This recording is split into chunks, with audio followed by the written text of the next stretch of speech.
খবৰ পুষ্পা সিনেমাৰ দৰে এবাৰ অসমৰ মাজেৰে নিতৌ পাৰ হৈছে কোটি কোটি টকাৰ মূল্যবান ৰঙাখয়ৰ অসমৰ মাজেৰে কোনে সৰবৰাহ কৰিছে চুবুৰীয়া অসম অৰুণাচল সীমান্তত ৰঙাখয়ৰৰ গছ কাটি কোনে তহিলং কৰিছে এই ৰমৰমীয়া বেহাৰ আৰত কোন জড়িত হৈ আছে মুহূৰ্তত জানোৱাৰ চেষ্টা কৰিম ব্ৰেকিং নিউজ পুষ্পা সিনেমাৰ দৰে অসম অৰুণাচল সীমান্তত ৰঙাখয়ৰৰ ৰমৰমীয়া বেহা চলিছে NB নিউজৰ কেমেৰাত বন্দী হৈছে ৰঙাখয়ৰৰ অবাধ সৰবৰাহৰ দৃশ্য অসমৰ মাজেৰে নিতৌ পাৰ হৈছে কোটি কোটি টকাৰ খয়ৰ সকলো দেখি শুনিও যেন নিমাত নিস্তব্ধ ব্যাগুম বন বিভাগ গুৰুত্বপূৰ্ণ খবৰটো মুহূৰ্তত জনোৱাৰ চেষ্টা কৰিছো বন মাফিয়াই কোটি কাটি শেষ কৰিছে খয়ৰৰ বৃহৎ অৰণ্য স্থানীয় ৰাইজৰ অভিযোগ খয়ৰ মাফিয়াই মেনেজ কৰিছে বন বিভাগক পুনৰবাৰ উল্লেখ কৰিব বিচাৰিছো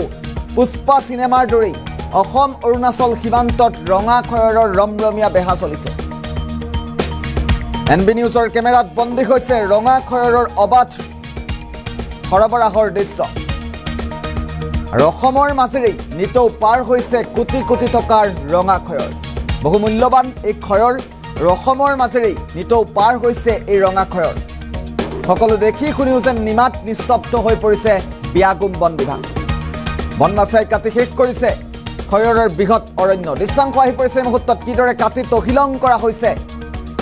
মূল্যবান ৰঙাখয়ৰ এই মুহূৰ্তত দৃশ্যাংশ দেখুৱাৰ চেষ্টা কৰিছো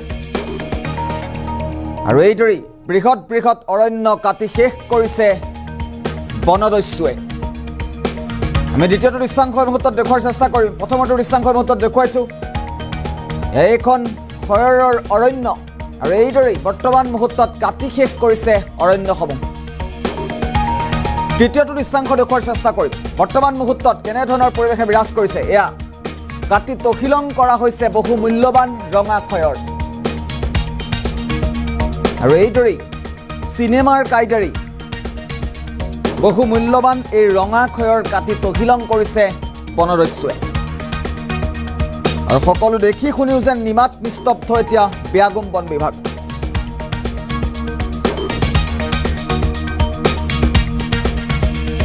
আমি দুটাকৈ দৃশ্যাংশ একেলগে দেখুৱাৰ চেষ্টা কৰিম বৰ্তমান মুহূৰ্তত কিদৰে ৰঙাখয়ৰৰ ৰমৰমীয়া বেহা চলিছে অসমৰ মাজেৰে কিদৰে নিতৌ লৈ যোৱা হৈছে অৰুণাচলৰ পৰা এই ৰঙাখয়ৰসমূহ দৃশ্যাংশকেইটা লক্ষ্য কৰক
NB নিউজে আমি ধাৰাবাহিকভাৱে সম্প্ৰচাৰ কৰি আহিছিলোঁ যে কাঠা আৰু খয়াৰৰ কথা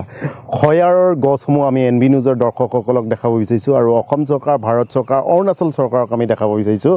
আমি অৰুণাচলৰ তেজুত বৰ্তমান উপস্থিত আছোঁ তেজুৰ এখন খয়াৰৰ বাৰীত এইখন হ'ল এখন খয়াৰৰ বাৰী কাঠাৰ আচলতে বাৰী এই এখন বৃহৎ ডাঙৰ এখন জংঘল অৰণ্য আৰু একোজোপা গছ আচলতে লাখ লাখ টকীয়াৰ মূল্য আৰু এই লাখ টকীয়া গছসমূহ আচলতে কিদৰে নিধন কৰা হৈছে কিদৰে ধ্বংস কৰা হৈছে বনদস্যুসকলে আহি কিদৰে শেষ কৰিছে তাৰ আমি NB নিউজৰ দৰ্শকসকলক আমি দেখাব বিচাৰিছোঁ ইয়াৰ পৰিৱেশ এই হ'ল এজোপা গছৰ এটা মুহা এই গছজোপা কাটি লৈ যোৱা হৈছে ভিডিঅ' জাৰ্নেলিষ্ট কমলে দেখাইছে আৰু এইদৰে হাজাৰটা মূঢ়া ইয়াত আছে গছৰ এইবোৰ মূৰা গছৰ মূৰা আৰু এই গছৰ মূৰাটো যাত এলাপেচা গছৰ মূৰা নহয় ই লাখটকীয়া গছৰ মূৰা আৰু এই গছসমূহ আচলতে কাটি তেওঁলোক একাংশ বনদস্যুৱে লৈ গৈছে সমলে দেখাইছে যলৈকে দেখা পাব তলৈকে আচলতে এই গছবোৰ কটাৰ এটা পৰিৱেশ ইয়াতে ৰচনা কৰিছে আচলতে এই বনদস্যুসকলে এই ক্ষেত্ৰত অৰুণাচলৰ যিসকল আচলতে ফৰেষ্ট বিভাগ আছে অৰুণাচলৰ যিজন ফৰেষ্ট মিনিষ্টাৰ আছে তেওঁ আচলতে কোনো কাণ হাৰ নাই তেওঁ আচলতে কোনো গুৰুত্ব দিয়া নাই আৰু এই খয়াৰসমূহ অসমৰ তিনিচুকীয়া জিলাৰ মজিয়াৰ মাজেৰে তেওঁলোকে লৈ যায় আৰু এই গছসমূহৰ ফেক্টৰী তেজুত আচলতে ভালেমান কেইটা আছে বুলি ইতিমধ্যে আমি খবৰ পাইছোঁ আমি সেই ফেক্টৰীসমূহলৈ আপোনালোকক লৈ যাম আৰু NB নিউজৰ দৰ্শকসকলক দেখাইছোঁ ভাৰত চৰকাৰক আমি দৃষ্টিগোচৰ কৰিব বিচাৰিছোঁ অসমৰ গোলাঘাটৰ এজন প্ৰভাৱশালী ব্যক্তি ডিব্ৰুগড়ৰ এজন প্ৰভাৱশালী ব্যক্তিৰ ঢলাৰ তিনিচুকীয়া জিলাৰ ঢলাৰ এজন প্ৰভাৱশালী ব্যক্তি ডিগবৈৰ এজন প্ৰভাৱশালী ব্যক্তি আৰু অৰুণাচলৰো 2-3জন ব্যক্তি ইয়াৰ নামৰ লগত জড়িত হৈ থকাৰ ইতিমধ্যে পোহৰলৈ আহিছে কোনোবা আগৰাল হওক কোনোবা মোদী হওক তেনেকুৱা ধৰণৰ কোনোবা বুঢ়াগোহাঁই হওক তেনেকুৱা ধৰণৰ নাম ইতিমধ্যে সবিস্তাৰে প্ৰকাশ পাইছে